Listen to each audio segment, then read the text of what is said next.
es tan amable. Hay para escoger. Muy buenas noches, Dios les bendice. Qué bueno volver a verlos. Dicen que ahora es el ombligo de la semana, es la mitad.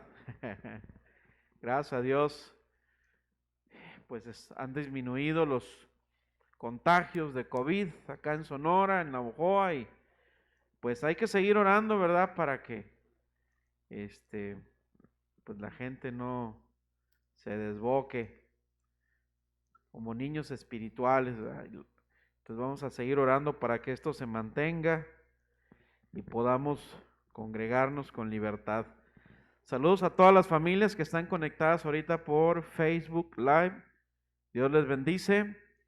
Hay personas conectadas aquí en Navojoa, en Ciudad Obregón, en Hermosillo, en Mexicali, en Nogales, en La Paz, en Tucson, Arizona, mi hermana Marta Richard, en La Paz, en Los Cabos y en las localidades, bueno, aquí en Guatabampo, en el vecino municipio, y en las localidades que es Bacame Nuevo, Bacobampo, en el Tepic, ahí en Sinaloa, bueno, ya es el fuerte el Tepic.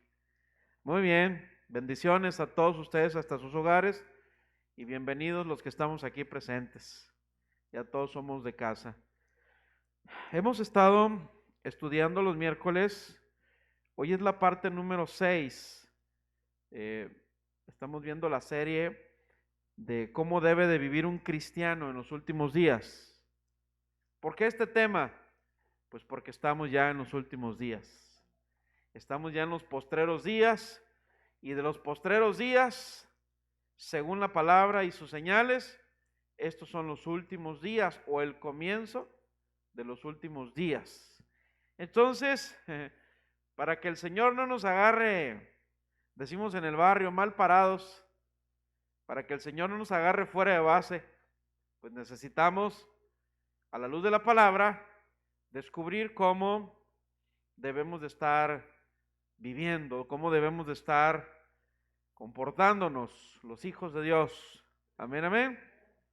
Y en el tema anterior y en este que es la continuación, vemos cómo el Señor Jesucristo ahí en su palabra comparó una generación del pasado con la generación del presente que recibiría su segunda venida.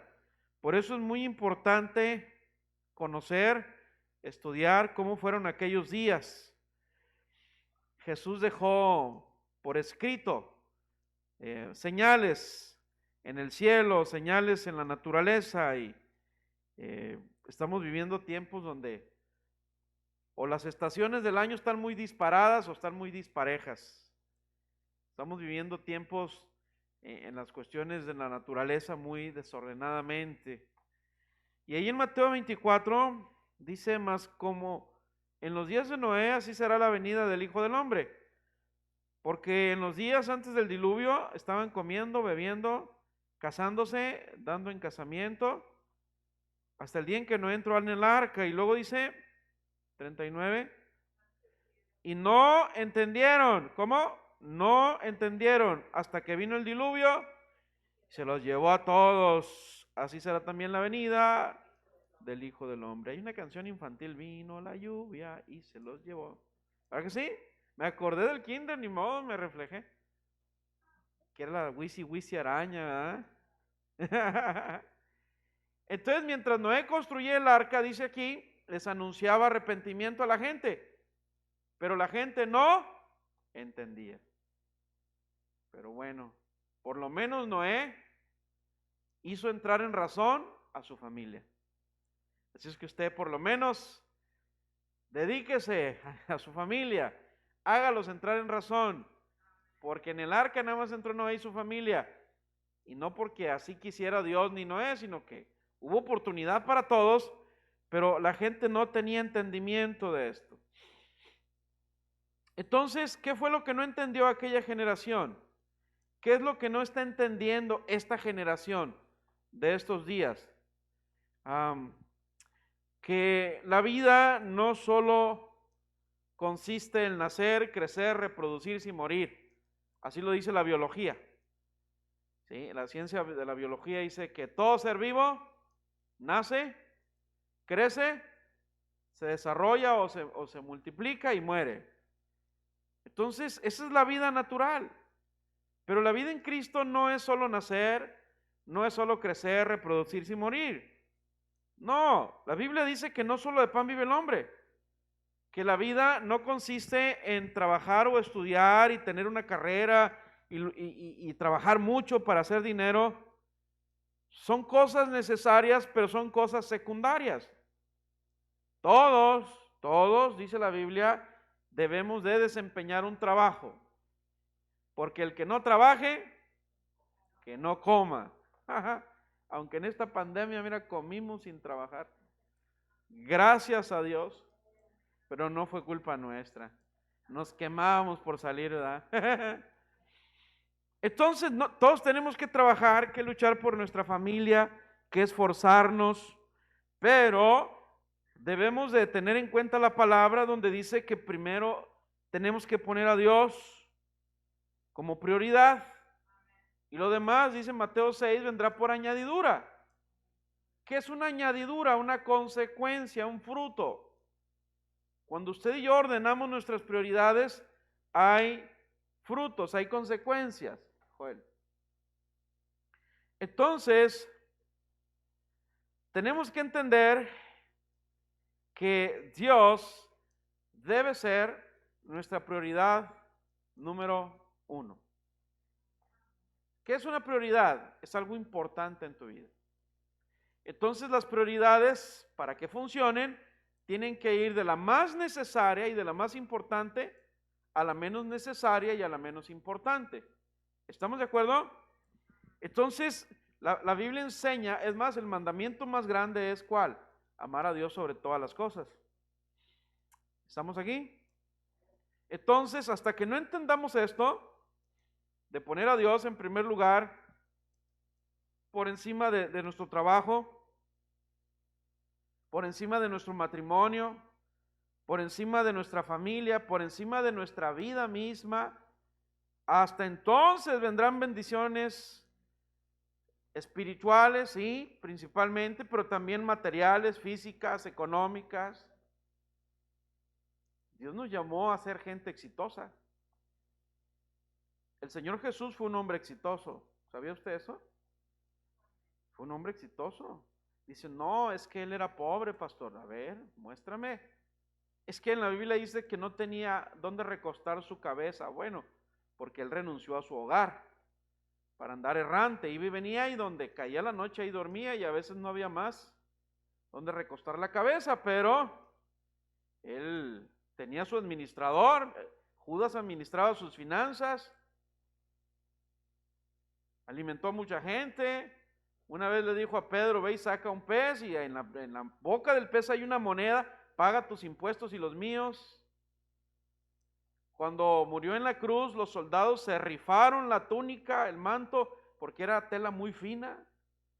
¿Dónde está la pobreza del Señor? Aunque la Biblia dice que murió, se hizo pobre para que usted y yo fuésemos ricos. ¿Estamos de acuerdo? Pero a él no le faltó nada. Entonces, el problema en muchos cristianos con graves problemas de depresión, de estrés, de ansiedad, de frustración, divorcios, cristianos con problemas de carácter, jovencitas cristianas embarazadas, sin estar casadas, jóvenes metidos en las drogas, en el alcohol, en fornicación, en adulterio, madres solteras, violencia, crisis, y esto agrégale a nivel mundial. Ahorita está muy tenso el asunto de la política con el Medio Oriente y pues agrégale virus raros matando gente de pánico. Esto está tremendo. Entonces todo esto apunta hacia el final, al regreso de nuestro Señor Jesucristo. Y la Biblia es muy clara respecto a esto.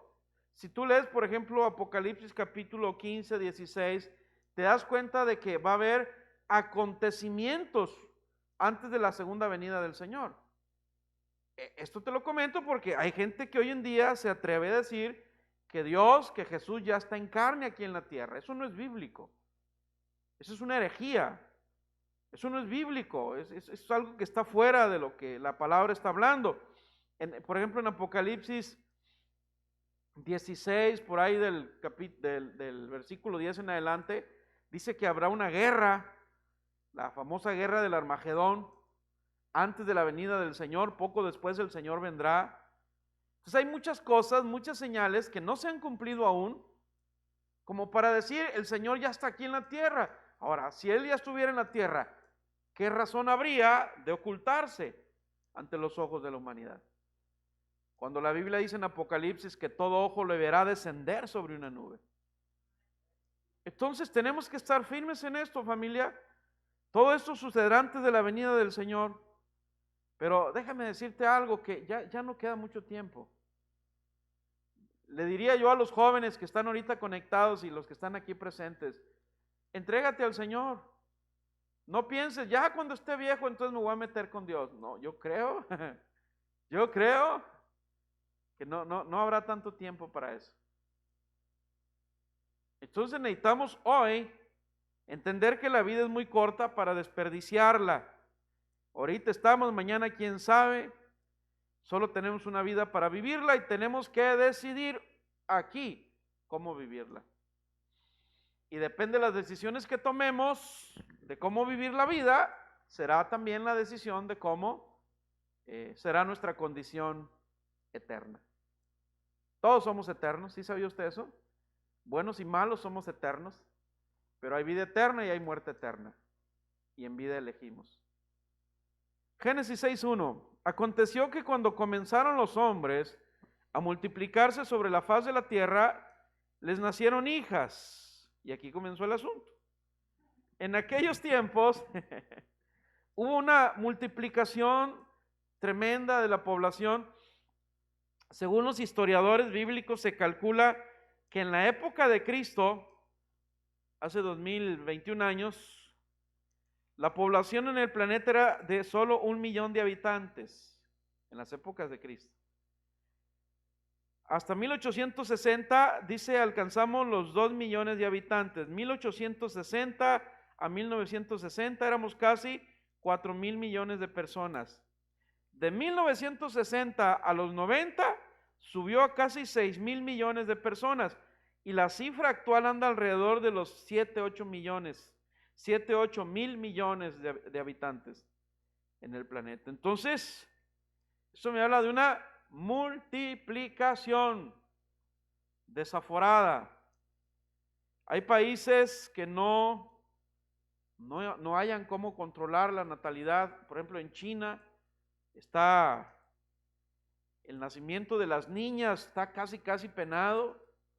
Está prohibido que tengan niñas y no sé qué harán cuando nacen niñas.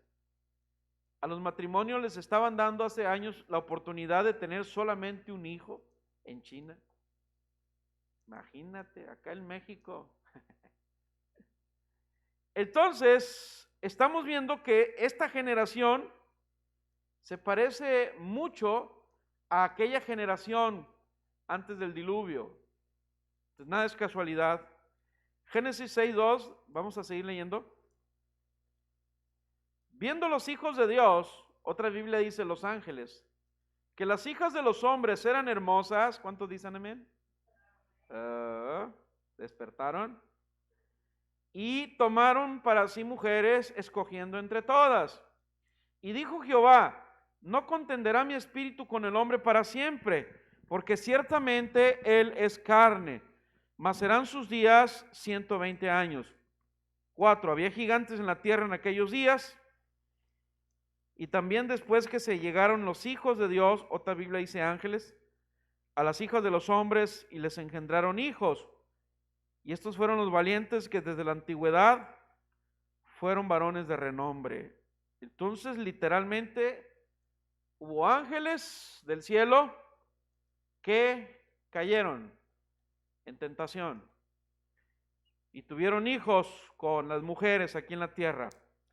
Y entonces vemos dos cosas, dos factores que marcaron aquella generación. Una multiplicación desaforada de la población.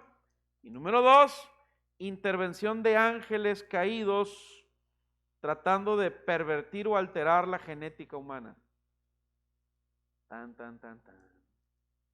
Y entonces no está muy lejos aquello de lo que hoy en día podemos observar. Bueno, dice ahí la palabra que de ahí nacieron gigantes. La relación entre ángeles y mujeres terrenales trajo deformaciones genéticas. Nacieron gigantes de 3, 4, 5 metros, dice la Biblia, que tenían 6 dedos en cada mano, 6 dedos en cada pie, y que esos existían desde esta época hasta los días de David. Entonces está hablando de un lapso de por lo menos un milenio, 1000 años, entre el diluvio y la era de David. Entonces, bueno, en la mitología griega se le conoce como titanes. Estoy ya hablando de la historia secular. Me acuerdo en la secundaria nos enseñaron de los titanes. Por ejemplo, hay por acá la isla de Pascua, están los gigantes de Tula. Si has visto las estatuas de piedra, o sea, nada es casualidad. Nada es casualidad, todo tiene un orden.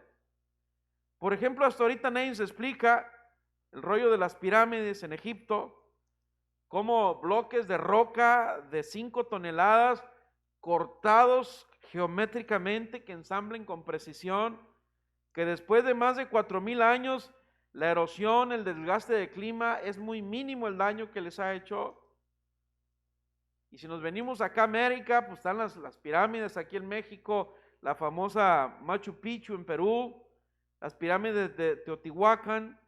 Entonces hay demasiadas cosas que ponen en tela de juicio a la historia secular. ¿Quién le reveló, por ejemplo, a los mayas que el año tenía 365 días si no tenían calendarios, no tenían calculadoras, no tenían computadoras? ¿Quién les reveló el origen del movimiento solar, de los planetas, sin tener telescopios? Entonces, hay muchas cosas, muchos misterios. Nadie puede dar una explicación lógica. La Biblia dice en Deuteronomio 29 que todo lo oculto le pertenece a Dios, mas lo revelado aquí en la palabra es para nosotros y para nuestros hijos. Esto significa que fuera de la Biblia nada debe de preocuparnos. Hoy es pastor, y los ovnis. Hoy es pastor, y los dragones, y los dinosaurios, y el huevo y la gallina. Nada fuera de la Biblia tiene por qué preocuparnos. ¿Estamos de acuerdo? No se afane usted en saber cosas extravagantes fuera de la palabra. Porque, mira, ahorita en las redes sociales abunda todo tipo de conocimientos, doctrinas y cosas así muy que despiertan la curiosidad de tu mente, ¿no? Pero cuidado, hay que tener cuidado. Pero fíjate qué maravilloso es Dios, porque en la palabra encontramos gigantes. En la Biblia le llamaban a los gigantes los Nefilim o Nepilim, no sé cómo se pronuncia, pero viene de la palabra napal, que significa caerse. Entonces esos gigantes no eran otra cosa más que ángeles caídos. ¿Sí? Dice que cayeron desde antes de Adán y Eva, ya estaban esos ángeles caídos. Satanás arrastró la tercera parte de los ángeles del cielo a que le sirvieran a él. Y si tú recuerdas la historia de David y Goliat, Goliat pues era un gigante de 3 metros. Goliat tenía 4 hermanos, igual que él, chaparritos así los 4. Mira, en 2 de Samuel 21 dice: Isbi Benob, uno de los descendientes de los gigantes, cuya lanza pesaba 300 ciclos de bronce, y quien estaba ceñido con una espada nueva, ¿qué hizo? Trató de matar a David. Otra segunda guerra hubo después de Gob contra los filisteos. Entonces Sibecai Usatita mató a Asaf, quien era uno de los descendientes de los gigantes. Hubo otra vez guerra en Gob contra los filisteos, en la cual el Hanán, hijo de Jare Orejim de Belém, vámonos, por si alguien tiene que tener bebés y no encuentra nombres, pues ahí están, ¿no? Y mató a Goliat geteo, el asta de cuya lanza era como el rodillo de un telar. Después hubo otra guerra en Gat, donde había un hombre de gran estatura, el cual tenía 12 dedos en las manos y otros 12 en los pies. Imagínate, le iba a salir cara la uña postiza. 24 por todos. Y también era descendiente de los gigantes. Entonces, estos eran hermanos de David. O sea que David tenía 4 hermanos gigantes más. Eran 5 pelados. 5 chaparrines. Ahora, ¿quién se acuerda cuántas piedras juntó David para pelear con Goliat? No inventen. ¿Cuántas piedras juntó? Les voy a dar otra oportunidad. Si no, los voy a mandar a Reino Kids a todos. A repetir escuela de ministerio. Con una lo tumbó. Con una lo tumbó. Pero ¿cuántas juntó en el río? 5 piedras. Ándele, la maestra. Juntó 5 piedras. O sea que le dijo, una para cada uno, no les tengo miedo. Eran 5 gigantes, pues una para cada uno. Tremendo, David. Entonces, ahora, ¿dónde comenzó la degeneración con más fuerza?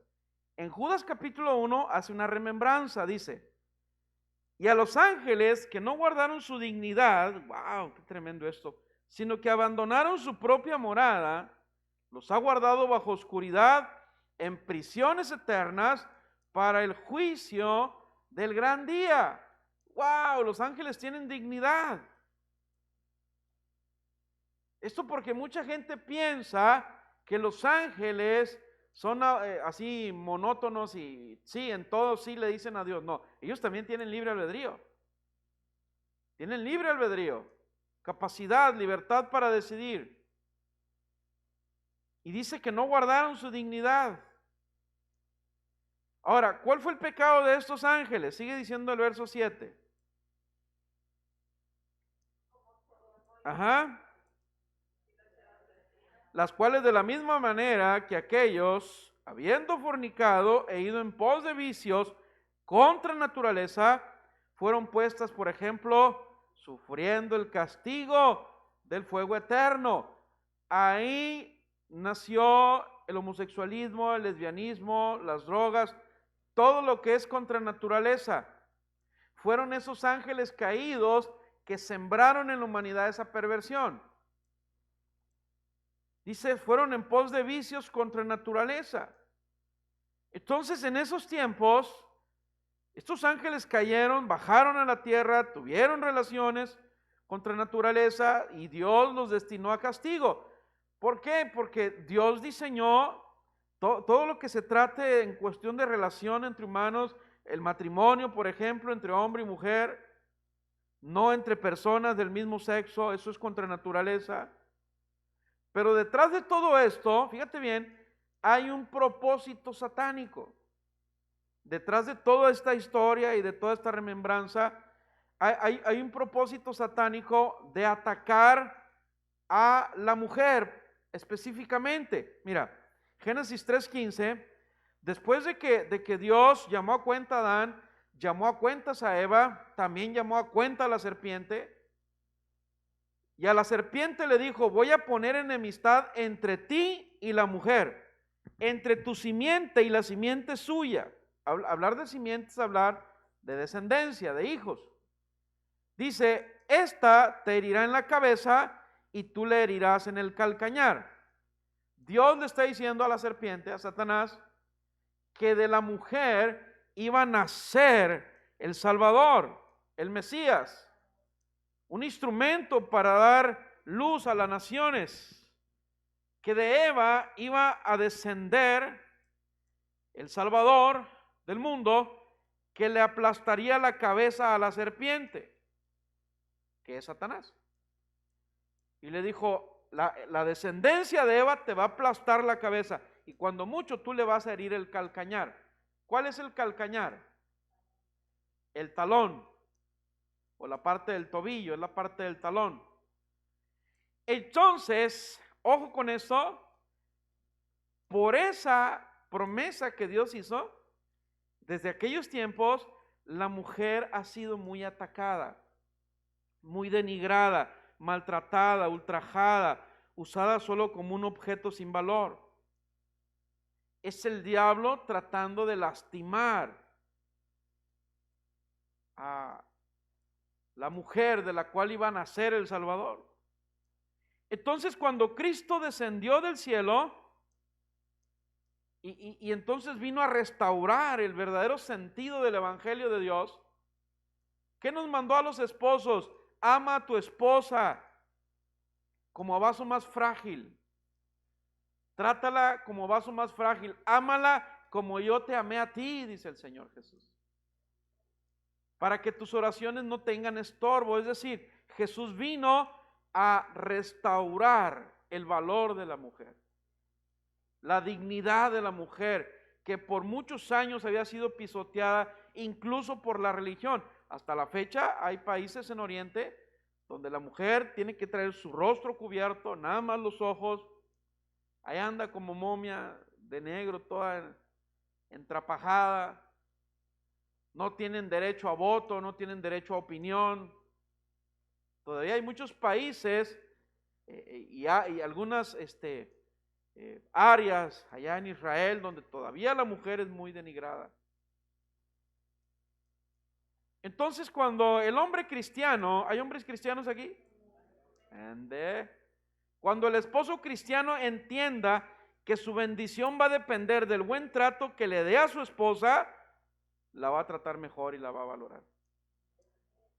Hasta entonces, hay hombres cristianos que no les va bien porque no tratan bien a su esposa y están frenando la bendición de Dios. Entonces Jesús vino a romper ese patrón satánico de machismo animal. Fíjate bien, Dios promueve el machismo en la Biblia, pero a la imagen de Él. Jesús vino a romper el patrón de machismo animal, satánico aquí en la tierra. Y aunque el hombre y la mujer somos igual en valor, no lo somos en función.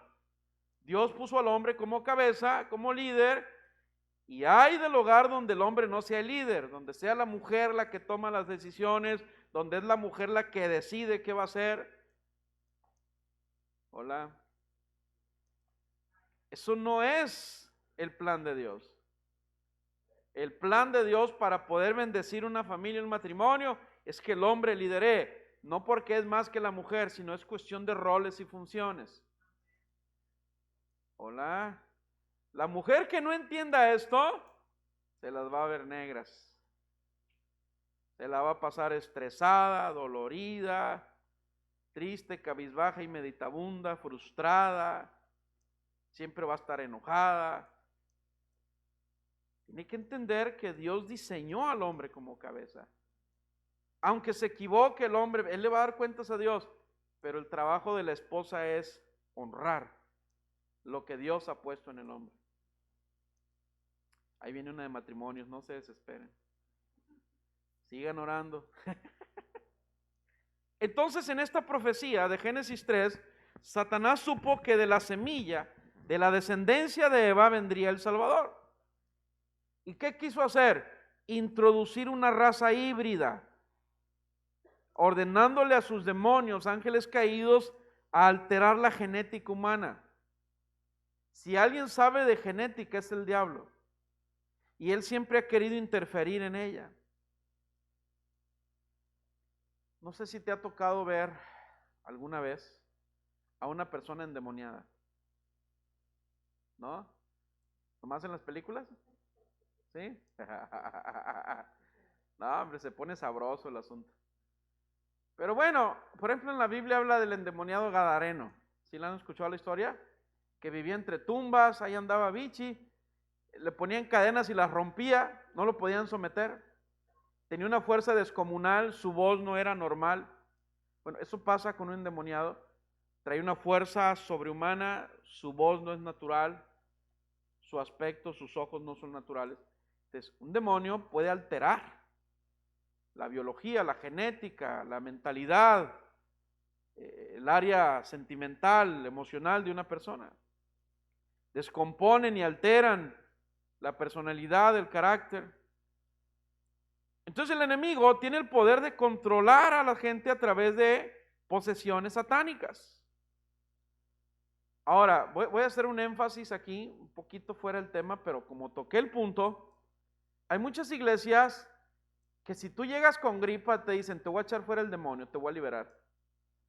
Nomás porque traes gripa. No, pues ¿cómo? Es que me duele mucho una rodilla, te voy a hacer una liberación. Pues, ¿liberación de qué? ¿Sí me explicó? Enfocan todo a que todo, las enfermedades en este caso, su origen son satánicos, pero no, hay enfermedades naturales. Tú te golpeas y obvio que te va a doler una rodilla, te va a doler el cuadril, decía mi nana. O sea, la rabadilla. Nunca supe cuál era la rabadilla. ¿Cuál es la rabadilla? ¿Tú sabes, Rafa? ¿Ah, sí? No, se me hace que están inventando. Pues no sé. Entonces, no, una cosa es, fíjate bien, una cosa es una posesión demoníaca y otra muy diferente es una opresión. Si tú lees en el Evangelio, dice que donde Jesús iba, oraba por los enfermos, liberaba a los endemoniados y sanaba a los oprimidos por el diablo. Entonces es muy diferente una posesión a una opresión. Un cristiano no puede estar poseído. Eso es antibíblico eso. Somos templo del Espíritu Santo. Pero sí podemos, si nos descuidamos, ser oprimidos. El diablo sembrando pensamientos, amenazas, etcétera, etcétera. No entrando porque no puede, pero sí sembrando. Esa es una opresión. Entonces el primer ataque a la profecía de que la mujer iba a nacer el Salvador es que el diablo quiso introducir una raza híbrida. El segundo ataque fue cuando Dios reveló que el Salvador iba a nacer a través de Abraham, de la promesa de Abraham, cuando le dijo que su descendencia iba a ser muy numerosa. Y después de 400 años en Egipto, ¿qué hizo Faraón? Mandó matar a todos los niños, pero Moisés fue preservado por Dios, milagrosamente, por la fe de sus padres. Lo pusieron en una canasta, lo echaron en el río. Entonces al diablo no le funcionó el plan de los ángeles caídos. ¿Y ahora qué estaba haciendo? Usando a Faraón. Y más tarde se reveló que vendría la descendencia de David el Salvador. Y ahora Satanás viene a atacar a David. Manda gigantes a matar a David. Luego manda a matar a David con su hijo Absalón. Más tarde, cuando Jesús nace y los reyes de Oriente llegaron con Herodes y le dijeron, ha nacido el rey de Israel. ¿Y qué hizo Herodes? Mandó matar a todos los niños recién nacidos. Date cuenta cómo el diablo ha estado intentando, no le funcionaron los ángeles caídos, los demonios, ahora está usando a reyes, está usando gigantes, está usando todos los medios. Entonces vemos un plan diabólico,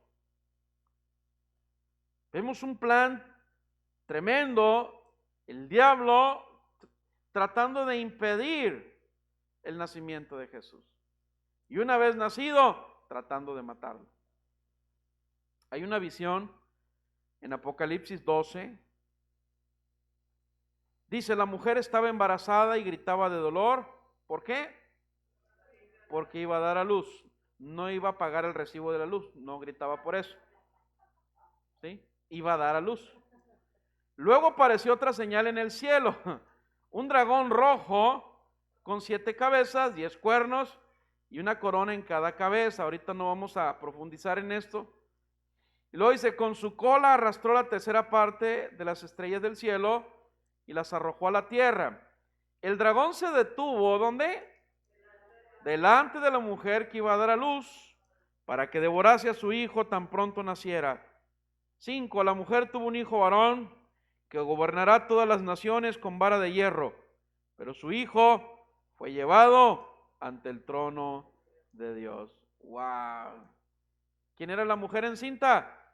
María. ¿Quién era el dragón rojo? Satanás, queriendo impedir que Jesús naciera y una vez nacido, tratando de asesinarlo. Entonces, el diablo sabía que el hijo de María iba a ser el salvador del mundo. Tus hijos son una promesa de Dios. Satanás sabe que tus hijos son una bendición y desde temprano va a tratar de dañarlos, va a tratar de lastimarlos, va a tratar de desviarlos del camino del Señor. Por eso, papás, mamás, es nuestra responsabilidad protegerlos, guiarlos, dirigirlos, disciplinarlos, amarlos. No dijeron amén los jóvenes solteros. Hasta que sean mayores de edad, hasta que se casen y empiecen su vida con los fundamentos que tú les enseñaste. Mientras mis hijos son pequeños, la única protección que tienen somos nosotros. Mientras son pequeños. Ahora, volviendo a la historia, ¿cómo se mezclaron los ángeles con las mujeres? Dice aquí que tuvieron relaciones sexuales. Y dentro de las contaminaciones de la carne, hay demonios que se llaman cubos y otros que se llaman sucubos. Es cuando una persona dice se me subió el muerto. Es cuando una persona sueña que tiene relaciones sexuales o amanece sin energía. Y entonces la Biblia habla de este tipo de demonios que atacan a las personas en esa área. Y lo que está diciendo aquí es que tenemos que tener cuidado, porque el diablo no puede entrar a la vida de un cristiano al menos que se lo permitamos. Ahora, en la segunda venida, por lo menos hace unos 25 años para acá, 30 años, se ha estado experimentando con la clonación. Aquella famosa, el borreguito, la ovejita, ¿cómo se llamaba? No me acuerdo. Dolly, ¿verdad? Ahí empezó todo el rollo. Laboratorios clandestinos en Inglaterra, en Alemania, en Suiza, en Estados Unidos. Ahorita se habla de crear una raza sobrenatural. Hay muchas películas que tú ves ahí, que el soldado universal y cosas así. Eso es algo real. La política de violencia siempre ha buscado crear una raza superior. ¿Qué quería hacer Hitler, por ejemplo? Crear una raza superior. Y escogía puro soldado grande, rubio, 1.95, así como el pastor de Las Vegas, Dennis Walker. ¿O en qué pastor pensaba usted? Pero fíjate qué tan controlados los tenía, ¿eh? Quería puro soldado alto, fornido, güero, y Hitler era chapito, prieto, parecía Charlie Chaplin, peinado para un lado, parecía más judío o mexicano que otra cosa. Ah, pero los tenía embelesados con su política. Era un demonio ahí hablando a través de él. Tremendo. Entonces, están haciendo experimentos que el ser humano desarrolle una mente poderosa, un olfato, un oído, una vista poderosa. Entonces, el mundo de las tinieblas quiere que rompamos las leyes de Dios. Como en aquellos días, también en estos.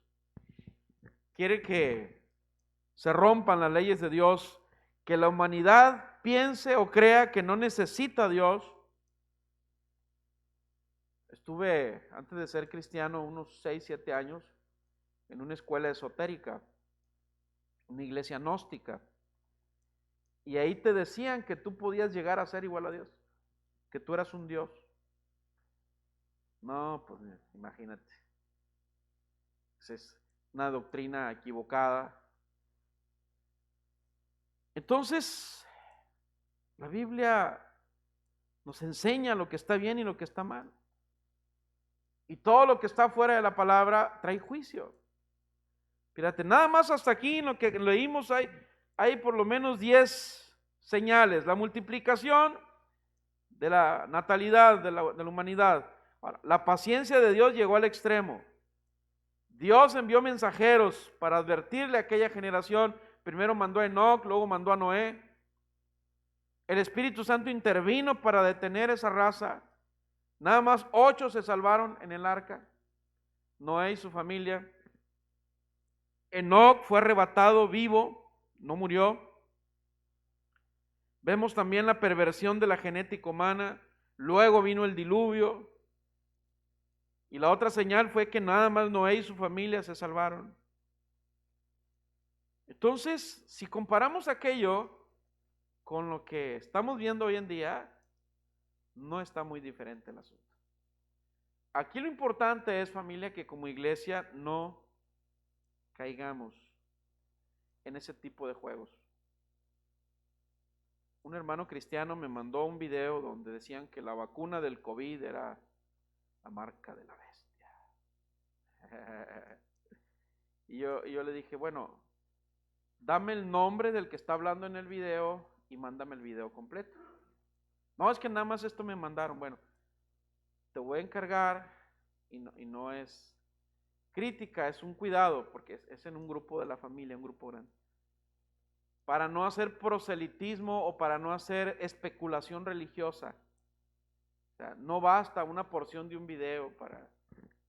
Sabemos que va a suceder todo eso, pero de eso a que le digas a la gente, dices que yo en mi congregación, yo le digo a la gente que asiste que no se ponga la vacuna, pues te vas a meter en problemas.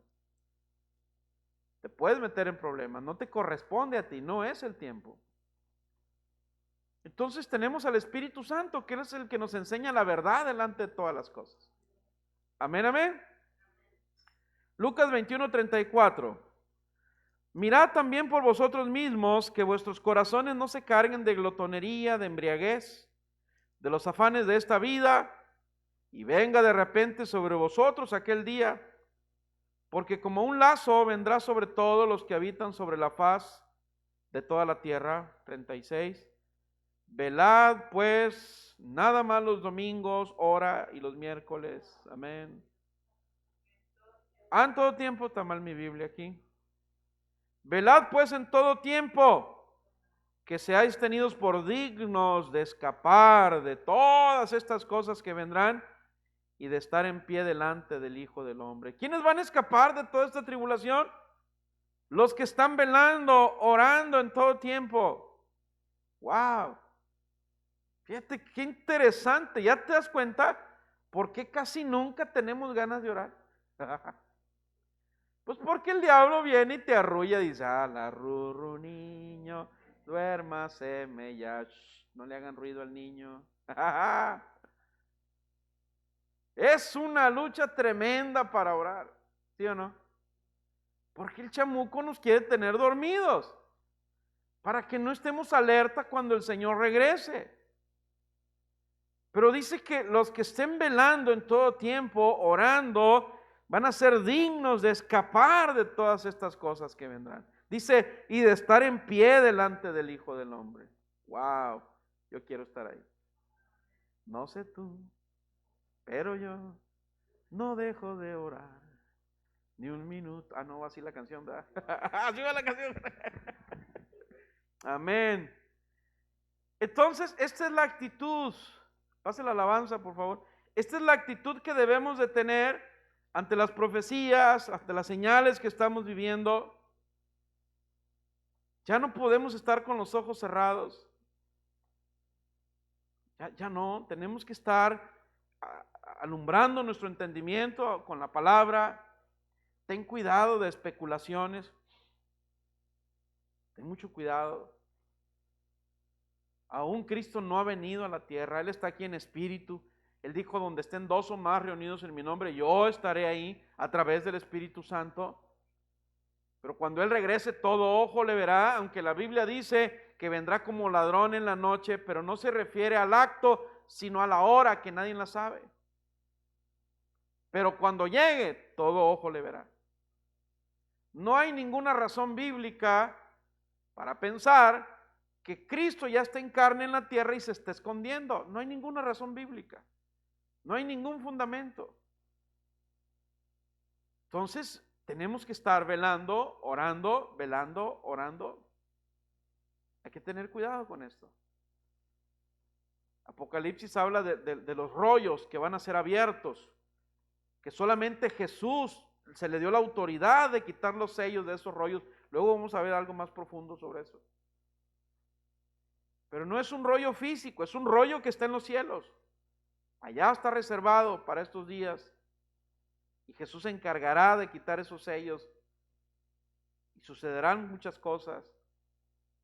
Entonces ten cuidado de no caer en enredos, en trampas, en especulaciones. Amén.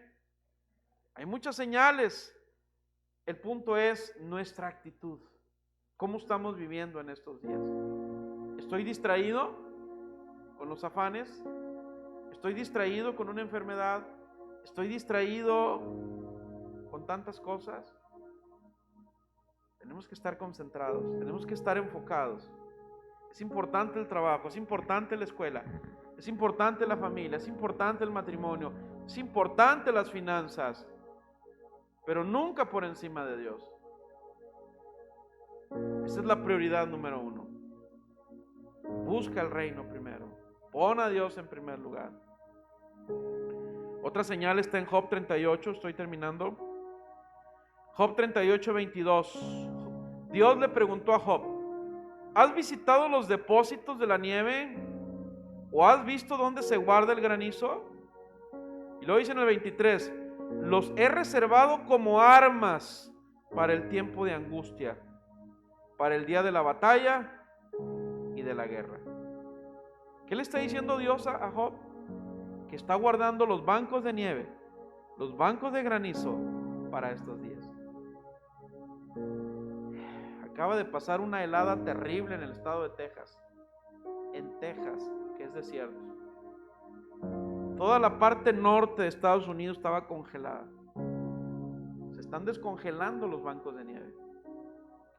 Está cayendo granizo en el desierto. Los polos se están derritiendo, ciclones de temperaturas altas y bajas, tornados, volcanes. Fíjate bien, Dios le está diciendo a Job: ahí en los bancos de nieve tengo preparado como armas para el día de la batalla. Y en Apocalipsis 16 dice que sobre la gente caerá del cielo granizo que pesará cerca de 40 kilos cada granizo. Un saco de cemento. Eso pesará cada pedazo de hielo.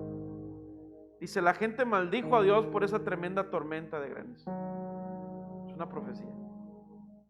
Imagínate, 40 kilos cayendo del cielo. Wow. ¿Qué le dijo a Job? Que en el banco de nieve, ahí tiene reservado la nieve, el granizo para el día de la batalla. Tal parece que la naturaleza se volvió nuestra enemiga, pero todo tiene un propósito. Todo tiene un propósito.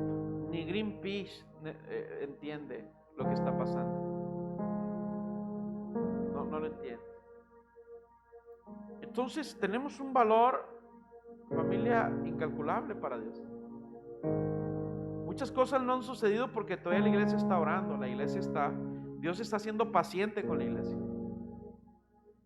Y dice en Mateo 5:13 que nosotros somos la sal de la tierra, pero si la sal pierde su sabor, dice, ¿cómo podría volver a ser salada?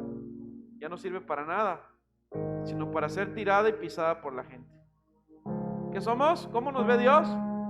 La sal de la tierra, la luz y la sal. Somos la sal de la tierra. Y la sal tiene muchos usos.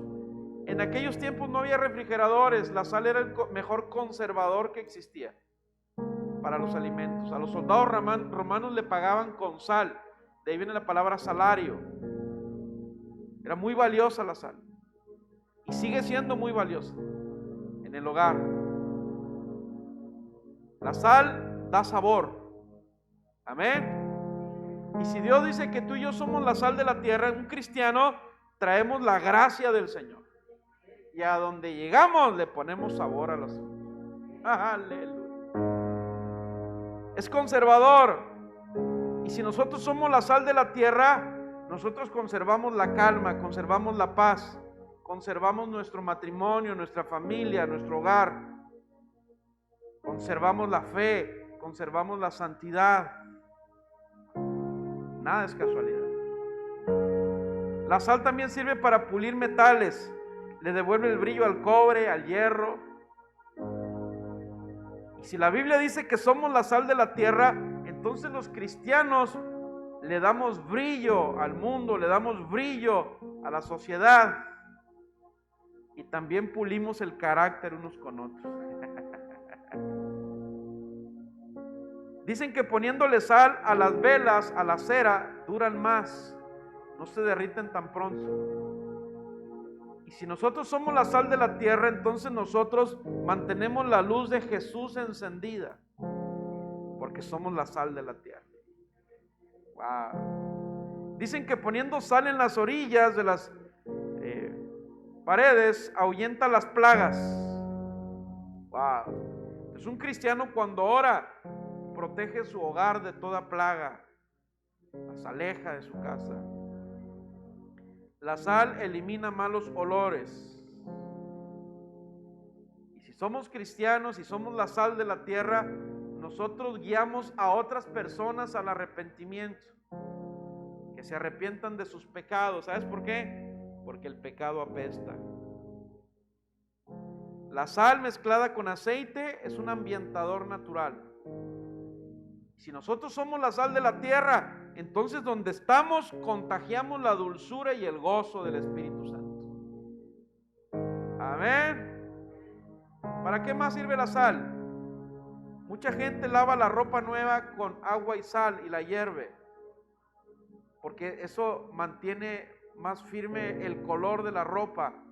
Y por ejemplo en las paredes a la pintura también mantiene más firme la pintura. Entonces si nosotros somos la sal de la tierra, nosotros mantenemos nuestro hogar y nuestras vestiduras en buenas condiciones. La sal sirve mezclada con agua para que no se empañen los cristales del auto o de la casa. Y si nosotros somos la sal de la tierra, entonces tenemos una mejor visión espiritual. Tenemos los ojos de Cristo. Amén. Nada es casualidad. La sal elimina manchas.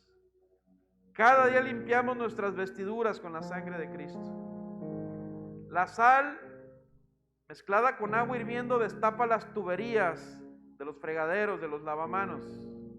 Y si somos la sal de la tierra, nosotros no nos mantenemos estancados, nos mantenemos activos, orando, adorando, leyendo, predicando la palabra, sirviendo al Señor. No nos estancamos. Amén. Y si le queremos agregar más propiedades, la sal es desinflamatorio en el sistema respiratorio, mejora la digestión, te mantiene hidratado, fortalece músculos y piel, fortalece tu sistema inmunológico, mejora el funcionamiento de las neuronas, ayuda a controlar tus niveles de azúcar, la sal es antiséptica, etcétera, etcétera, etcétera. Somos la sal de la tierra.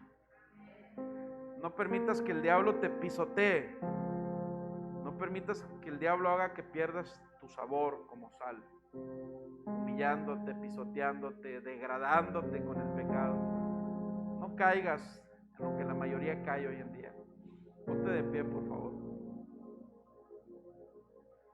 Por eso debemos ser la luz y la sal del mundo, para ser guardados junto con nuestra familia del juicio que viene sobre la tierra.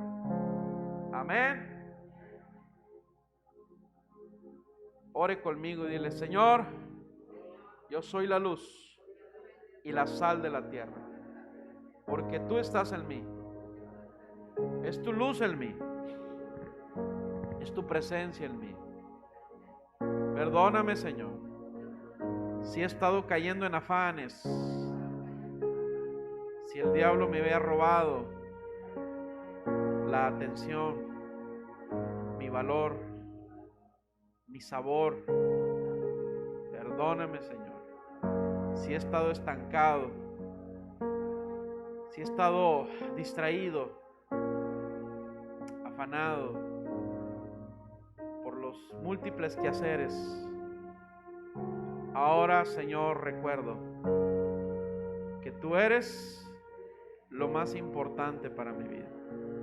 Quiero mantenerme alerta, velando, orando en todo tiempo, para que cuando tú regreses, o mientras tú regreses, yo sea digno de ser guardado, de ser librado de toda esa tribulación. En el nombre de Jesús, quiero adorarte, Señor. Tú viniste a mí como una canción, me rodeaste con tu amor. Por eso puedo adorarte, por eso puedo amarte, por eso puedo alabarte.